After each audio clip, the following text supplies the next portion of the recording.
Hey, what's up? This is Zach here at the Algorand Decipher event in Barcelona. Super excited to be interviewing a bunch of different guests, building a ton of different projects within the Algorand ecosystem. To kick it off, love to chat with Mohammed. Before we kind of kick things off, you want to introduce yourself, your name, your company, and your role. My name is Mohammed. Mostly people call me by Muhd, which is a short form. I am from Zabava Labs. So we're building an education platform called the Uni, where we provide instructors and learners a platform where they can interact, whether that be mentorship, courses, articles, and then make sure that we kind of drive education specifically in Indonesia, where most of our users are at. That's really interesting. And I mean, how are you sort of finding the event so far? I like it. I think it's a bit smaller, right? More, I would say, close, kind of like more intimate, I would say. So I really like that. Uh, I think, I mean, I came here, I think my main kind of goal was to meet some of the new DevRels that were hired on Algorand, just to kind of like see where we kind of partner up and make sure like we are aligned in terms of content that we're building on our platform.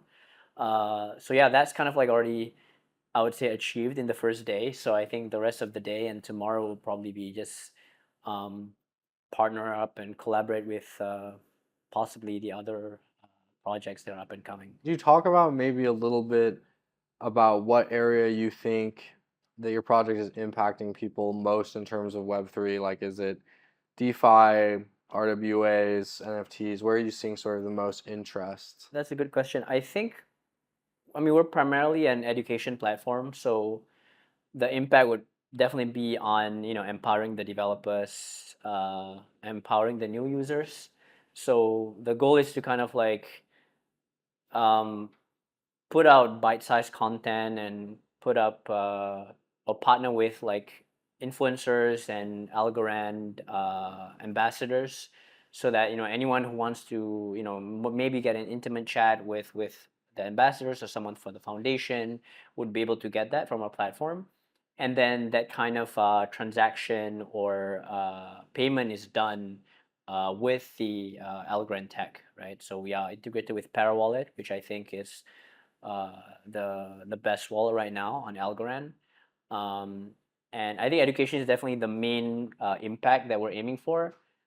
Besides that, I think in terms of DeFi and RWA, we definitely can add more educational content there, so that we drive the impact on these other verticals by pushing more on education. I mean, I think that's really important too, and we're going to need really projects who are focused on education to bring these other verticals forward. So I completely agree. That's really important. It's really cool to kind of see the work that you've been doing and how it's evolved since our last conversation.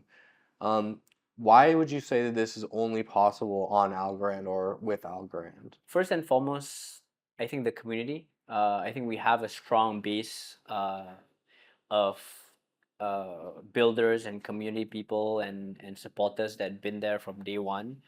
We've been kind of like pushing a lot on Algorand content, education, and a lot of localized stuff in Indonesia, you know, since last cycle, right? So if you take a look at a lot of the activations and a lot of the stuff that's been going on in Indonesia, I would say a strong 70-80% of the stuff that's being done there is partnered with our company. So I think that's number one. And then number two, of course, like with, I think something that I'm personally excited about is the Python, being able to kind of code in Python fully, right? Instead of, probably like using Teal and PyTeal, maybe it wasn't as intuitive and straightforward if you want to onboard new developers.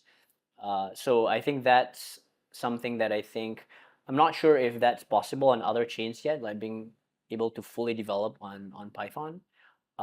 So yeah, that's, I think, the two main things. Of course, like, the other things that I think is also important, like the transaction fees are low, instant finality, and all this. But I think most people kind of like use Algorand for that. Can you talk about maybe the roadmap of your project and your platform and any alpha that you can drop today? We've been building, maybe some kind of like context and history behind Sure. the product.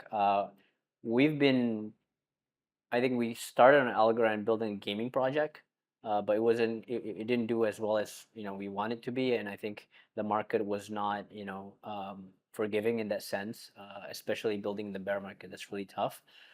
For us, I think it's just going back to the drawing board and thinking about what are our strengths in the Indonesian market. And I think one, the network, the universities, the communities that we can tap into, the influencers and the marketing kind of aspect of it as well. Uh, so I think that's kind of like some kind of like background story about it. So we pivoted to building this education product, and in terms of roadmap, we've been building it, I would say, since the start of the year, and we should be live at least on the the DevNet or beta kind of like testing by sometime next month. uh, I mean, we already have kind of like the integration with Parawallet. You can already book, a mentorship session with some of our partners. But I think for now, until kind of like a few weeks from now, we really want to, curate a list or a group of mentors from Algorand that are one, reliable, and number two, someone who the Algorand communities or Algorand developers look up to, right? So yeah, hopefully we can, get maybe John Woods or, someone from the senior management to kind of like, hey, you wanna get a 30-minute chat with John, give him 1,000 algo or something, right? So that's kind of like the plan. But of course, like we're still 100% focused on Indonesia, and we plan to kind of focus there, and in the roadmap kind of go global after we kind of put our foot down there. Super cool. And I know there's super active community in Indonesia, the whole Southeast Asia region. It's really cool to see. And then, we're here in Barcelona and we still have the active community. So it's really global phenomenon. Kind of a wrap it up question. If you could collaborate with any project, whether it was Web 2 or Web 3 on a podcast, what would it be? Podcast or X Space? Any project or person. I mean, I do watch podcasts, but not like religiously, I would say. I mean, Joe Rogan is definitely someone Okay. that comes to That's mind big. immediately. But I don't know. I mean, he should get introduced to Algorand. I think it would be an interesting. Maybe John Woods will probably be the first one, and John Woods and Joe Rogan. yeah, That's cool. that'd be Okay. I cool. like that. And then I don't mind tagging along, and then of course, like Lex Friedman is someone I listen to as well. Um, Besides that, yeah, in terms of podcasts, those are probably the main ones that I kind of like listen on and off. I'm trying to think. There's a couple of people that I think I look up to in business that I think it might be interesting to a podcast is probably like a stretch, but maybe just get a conversation with. So, Like who? Like who? uh, so Alex Hermosi, I think is someone that Okay. I think I learn a lot from him. Um, and then I think there's also this Diary of a CEO by I forgot his name. It's a British dude. I think he interviewed like Spotify CEO Oh, Dylan wow. Beck. So I really like that one. All right, I'll hit you with one more question just because this came at the top of my mind. What would you tell someone who is not at this event and they're thinking about coming next year? I think it depends on like where they're at, like Okay. in terms of like Explain. Yeah, that's um the like if one, I think it doesn't make sense if let's say they're like at the other side of the world and they're just trying to explore Algorand. It would be better for them to kind of go to the local communities first, hmm. like just find out more, maybe launch a project, get your name out there, and then kind of like take the step to come. But I think if it's nearby, if you're in Europe, maybe you live in Spain already, and you just come down to Barcelona, I think that is a good idea. But I think if you're like for me to come here, I came from Singapore, right? So it really took a few hours. I mean, more than a few hours actually of How flight to kind of. long? So I I had an 8-hour flight from Singapore to Qatar, and then layover for like 3 or 4 hours, and I had like 6 more hours of flight to Barcelona, right?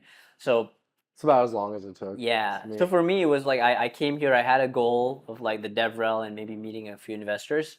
But I think if you're new and starting out, you should probably like, you know, test the water a little bit, go to local communities, even like, try to launch a project, get it visible and all that.